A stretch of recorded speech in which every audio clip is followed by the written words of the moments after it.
Dear students, मैं दिनेश कुमार साहू आप सभी का उड़ान ई लर्निंग प्लेटफॉर्म पे स्वागत करता हूं। हम आज जिस टॉपिक पे डिस्कशन करने वाले हैं वो है बार ग्राफ। लेकिन इसे स्टार्ट करने से पहले हम आपके लिए लेकर के आए हैं Udaan CGPSC pre online test series 2020, जिसमें आपको कुल 51 टेस्ट उपलब्ध कराए जा रहे हैं। यह विगत 9 वर्षों से संचालित की जा रही है। इस बार इसमें खास बात यह है कि पहली बार इस टेस्ट के विश्लेषण आपको वीडियो के माध्यम से उपलब्ध कराए जाएंगे। इसे ज्वाइन करने के लिए आप udanexam.com/उड़ान की वेबसाइट पर जाकर खुद को लॉगिन करें और लॉगिन करते ही आपको डेमो टेस्ट उपलब्ध कराए जाते हैं। साथ ही हम आपके लिए लेकर के आए हैं SSC, बैंकिंग, रेलवे और अन्य प्रतियोगी परीक्षाओं के लिए ऑनलाइन वीडियो क्लासेस, जिसे ज्वाइन करने के लिए आप दिए गए नंबरों पे संपर्क करें। हमारे साथ बने रहने के लिए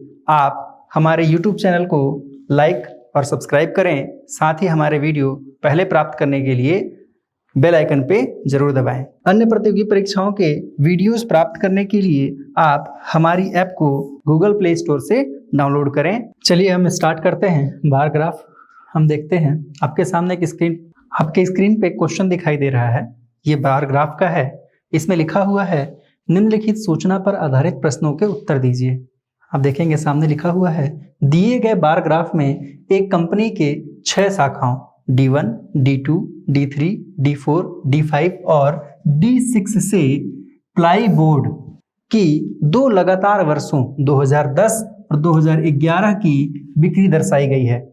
ये क्वेश्चन CG फॉरेस्ट एग्जाम 2017 में पूछा गया है। हम इसे बार ग्राफ में समझते हैं।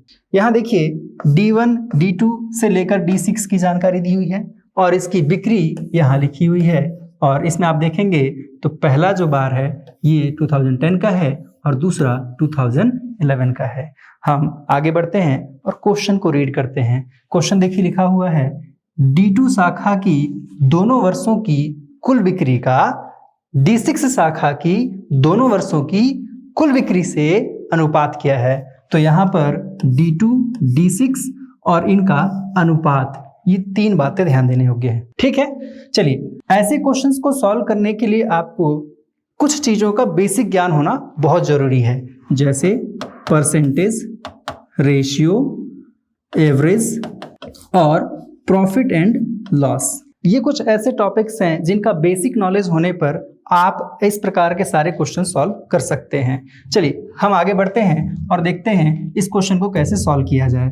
तो यहाँ पर हम सबसे पहले क्या करेंगे, सबसे पहले हम D2 शाखा की दोनों वर्षों की कुल बिक्री निकालेंगे। तो D2 कहाँ पर है, देखिए D2 यहाँ दिया हुआ है 150 और D6 की टोटल सेलिंग देखेंगे। D6 यहाँ पर है 100 + 80 = 180। अब हमें इसका रेशियो निकालना है। तो रेशियो निकालने के लिए क्या करेंगे, D2 = D6 और यहाँ पर वैल्यू पुट करिए 150 / 180 और जब हम इसे डिवाइड करेंगे तो आपके पास आएगा 5/6। ठीक है, मतलब आपका जो रेशियो है वो 5:6 होगा। मतलब आपका option A is right answer. ठीक है, चलिए अब यहां पर हम देखें तो ऑप्शन B क्या कह रहा है 6:5 और ऑप्शन A कह रहा है 5:6। कई बार होता है हम कंफ्यूज हो जाते हैं कि ये आंसर होगा या ये आंसर होगा। इसे निकालने के लिए या ये कंफ्यूजन दूर करने के लिए आप बस इतना याद रखें कि किससे निकालने बोला जा रहा है। अगर क्वेश्चन में कह रहा है D2 का D6 से निकालने के लिए, मतलब D2 सामने होगा और D6 उसके बाद आएगा। तो यहां से क्लियर हो जाता है कि D2 का डाटा पहले और D6 का बाद में, मतलब आपका आंसर क्या है, विकल्प A। ठीक है, अब ऐसे ही हम अगला क्वेश्चन देखते हैं। अब हम दूसरा क्वेश्चन देखते हैं जिसमें लिखा हुआ है D5 शाखा की दोनों वर्षों की कुल बिक्री D2 शाखा की दोनों वर्षों की कुल बिक्री से कितने प्रतिशत है। मतलब यह क्वेश्चन किसका है, परसेंटेज का, और किसके किसके बीच निकालना है, तो D5 शाखा की कुल बिक्री और D2 शाखा की कुल बिक्री के बीच। ठीक है, तो D5 शाखा की कुल बिक्री कितनी है, सबसे पहले हम ये निकालते हैं। तो D5 हमारे पास ये रहा। जब इन दोनों को हम ऐड करेंगे तो हमें मिलेगा 140 और D2 शाखा यहाँ है, D2 शाखा को जब हम ऐड करेंगे तो D2 शाखा का टोटल आएगा 150। परसेंटेज निकालना होता है तो हम करते हैं प्राप्तांक अपॉन पूर्णांक इनटू 100। तो यहाँ भी जिससे निकालना होता है उसे नीचे रखा जाता है, तो यहाँ भी हम वही करेंगे 140 डिवाइडेड बाय 150 इंटू 100। ठीक है, इसे सिंपल मैथमेटिक्स में अगर सॉल्व किया जाए तो 150 से डिवाइड करेंगे 14,000 को तो आपका आंसर आसानी से आ जाएगा। इसे सॉल्व करने के लिए आप विकल्प की सहायता ले सकते हैं। अगर आप ध्यान से देखें तो 93.3 सब में कॉमन है, उसके बाद क्या आएगा, तो जब आप यहाँ पर मल्टीप्लाई करेंगे तो 93.3 तक तो जाइए और उसके लास्ट डिजिट के लिए आप एक बार 3 का इस्तेमाल करिए, एक बार 4 का इस्तेमाल करिए, तो आपको पता चल जाएगा कि इनमें से कौन सा विकल्प सही होगा। तो ऐसे क्वेश्चंस को आप विकल्प की सहायता से बनाएं, बहुत आसानी से सॉल्व होंगे। अगला क्वेश्चन देखते हैं।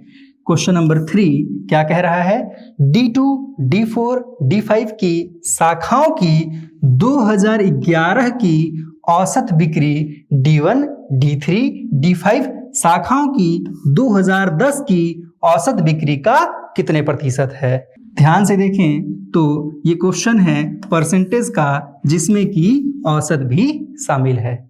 ठीक है, तो चलिए हम आगे बढ़ते हैं। अब सबसे पहले क्या करेंगे, D2, D4 और D5 के शाखाओं की 2011 की बिक्री का औसत निकालेंगे। तो देखिए D2 का 2011 का औसत बिक्री, D2, D4, D5, तो 2011 में 75, 70 और 70 इन्हें ऐड कर देते हैं। मतलब पहला लाइन जो आपका आएगा D2, D4, D5 divided by 3 करेंगे तो हमें औसत मिल जाएगा। तो देखिए 70 प्लस 70 प्लस 75 डिवाइडेड बाय 3, तो मतलब इसका टोटल होगा बाय 3। ठीक है, ऐसे ही हम आगे बढ़ते हैं और देखते हैं D1, D3 और D5 की शाखाओं का 2010 का औसत क्या आता है। तो D1 plus D3 plus D5 divided by 3।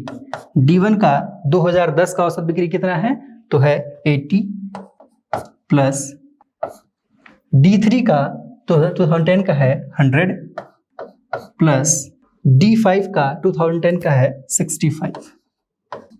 ठीक है, जब इन तीनों को हम ऐड करेंगे तो सम कितना आएगा, देखिए सम आएगा 245 अपॉन 3।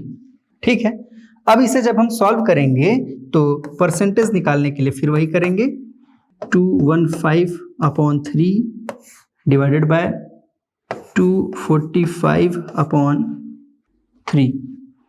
ठीक है, इंटू 100। ध्यान से देखें, पहले ही मैं बता चुका हूं आपको किससे निकालना होता है, तो इतने का इससे निकालना है, इसलिए हमने क्या लिखा हुआ है, इन्हें ऊपर लिखा है और इन्हें नीचे लिखा हुआ है।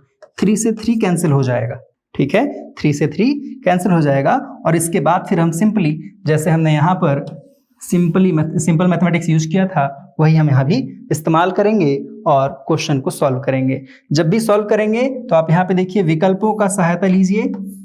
विकल्पों में 87 सभी में कॉमन है, 87.7, 7, 4 और 7।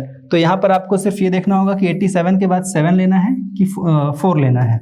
अगर इसे आप ध्यान दे दें तो आपको इस क्वेश्चन का सॉल्यूशन निकालना बहुत आसान हो जाता है। ठीक है, तो आप इसे विकल्प की सहायता से डिवाइड करें तो आपको आंसर मिलेगा 87.75। ठीक है, आगे बढ़ते हैं। अब हम देखते हैं क्वेश्चन नंबर 4। क्वेश्चन नंबर 4 में क्या कह रहा है, सभी शाखाओं की वर्ष 2011 की औसत बिक्री क्या है। ठीक है, तो देखिए ध्यान से, 2011 की औसत बिक्री की बात कर रहा है। पहली बात तो ये क्वेश्चन है आपका औसत का। ठीक है, चलिए देखते हैं। सभी शाखाओं मतलब D1, D2, D3, D4, D5, D6 की 2011 की निकालनी है। तो हम क्या करेंगे, आप लिखेंगे D1 plus D2 plus D3 plus D4 plus D5 plus D6 divided by 6। Question यही कहना चाह रहा है। अब हमें क्या करना है, सिर्फ और सिर्फ वैल्यू पुट करनी है। वैल्यू पुट करते जाते हैं।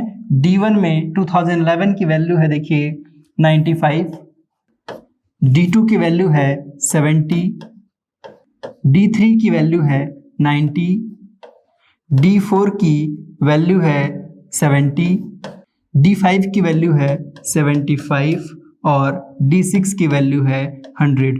जब इन सभी को ऐड करेंगे और 6 से डिवाइड करेंगे तो अगला इसका वैल्यू आएगा 500 डिवाइडेड बाय 6।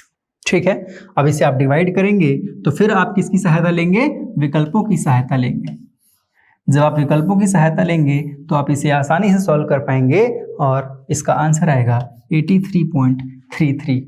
ठीक बात, हम आगे बढ़ते हैं और देखते हैं क्वेश्चन नंबर 5 क्या कहता है। क्वेश्चन नंबर 5 में कहता है D1, D3 और D5 शाखाओं की एक साथ दोनों वर्षों की कुल बिक्री क्या है। D1, D3 और D5 शाखाओं के एक साथ दोनों वर्षों की कुल बिक्री। तो कहा गया D1, D3 और D5, इसकी टोटल बिक्री निकालनी है, D1, D3 एंड D5 का। तो हम क्या करेंगे, इसका आंसर कैसे निकालेंगे, D1 plus D3 plus D5। D1 का वैल्यू कितना आ रहा है, 80 प्लस 95 प्लस, ये दोनों इसलिए क्योंकि दोनों वर्षों का बोला है, 2010 और 11 दोनों का। D3 का क्या होगा, 100 प्लस 90 और ऐसे ही D5 की वैल्यू आएगी 65 प्लस 75। ठीक है, अब इन सबको ऐड करेंगे तो आपको मिलेगा 505। ठीक है, जो कि हमारे विकल्प में नहीं है, मतलब इसका आंसर क्या होगा, इनमें से कोई नहीं। ठीक है, तो आज हमने जो टॉपिक क्लियर किया है ये है बार ग्राफ का। आगे मैं ऐसे ही आपके लिए और भी वीडियोस लाता रहूँगा जो प्रीवियस ईयर्स के एग्जाम में पूछे गए हैं। तो आज का लेक्चर समाप्त करते हैं। धन्यवाद।